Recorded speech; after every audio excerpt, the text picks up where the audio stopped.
Motivational story के साथ। ये स्टोरी उन लोगों के लिए बहुत ज़्यादा महत्वपूर्ण है जो ज़िंदगी में जंप नहीं लगा पाते, कुछ बड़ा नहीं कर पाते।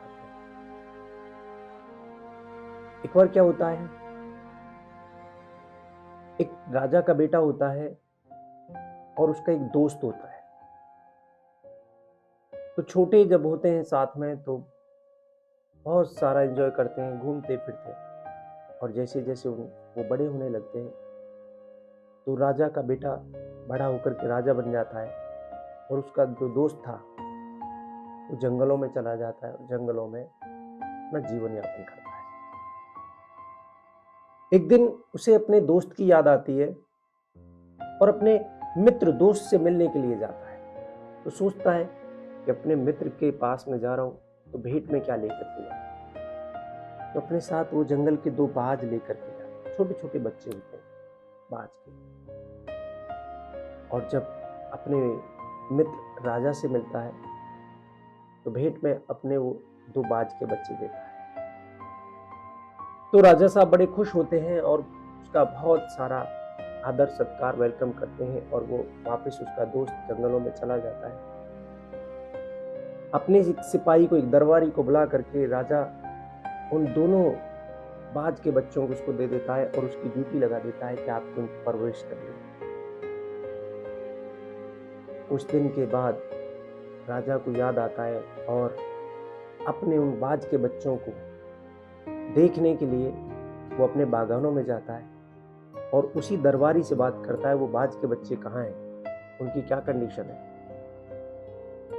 तो वो दरबारी उनको लेकर के जाता है बाज के बच्चों के पास और एक वृक्ष के पेड़ के ऊपर बैठे होते हैं, पेड़ की डाली पर बैठे होते हैं।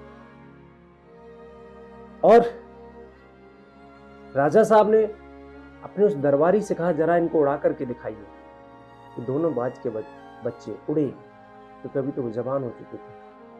लेकिन राजा को बड़ा आश्चर्य हुआ कि एक बाज का बच्चा आसमान को छूने लगा और दूसरा बाज का बच्चा वापस आकर के उसी पेड़ पर बैठ जाता है। और अपने दरबारी से जब राजा पूछता है कि सिपाही ये बाज का बच्चा क्यों नहीं उड़ रहा है,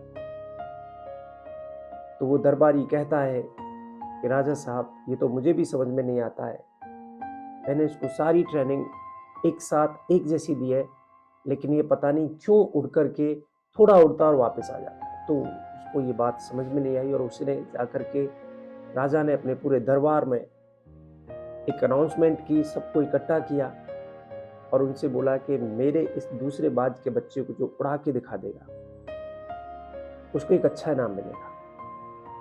अब तो सब जाते हैं, अपनी अपनी कोशिश करते हैं कि सब हार थक करके बैठ जाते और ये कहानी आई गई हो जाती है।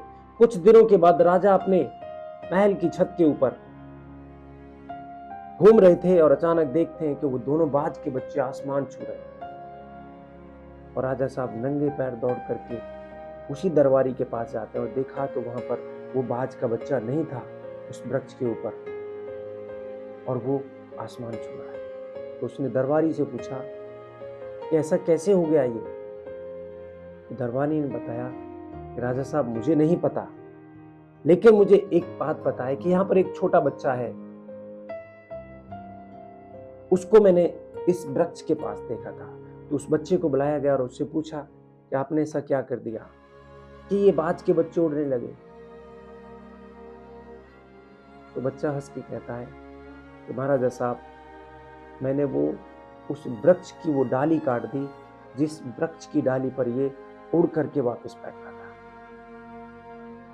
तो इस कहानी के पीछे आपके अंदर बहुत बड़ी उड़ान करने की क्षमताएं हैं, बहुत ऊंची उड़ान लगाने की क्षमता है, लेकिन आपकी एक छोटी मोटी सोर्स ऑफ इनकम या छोटी मोटी वो पेड़ की डाली जहां से आपको एक कंफर्ट जोन मिलता है वो छोड़ नहीं पाते हैं।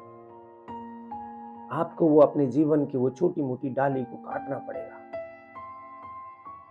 और जब वो कंफर्ट जोन से आप निकलते हैं तो उस बाज के बच्चे की तरह आप भी आसमान छू सकते हैं। और ऐसा करने में जिस दिन आपको अपने आप से, खुद से ये महसूस हो जाएगा कि मुझे बड़ी उड़ान लगानी है, तो आप उस डाली को काट डालोगे, चाहे वो नौकरी की डाली है, चाहे आपके कंफर्ट जोन की डाली है, चाहे आपके आलस्य की डाली है।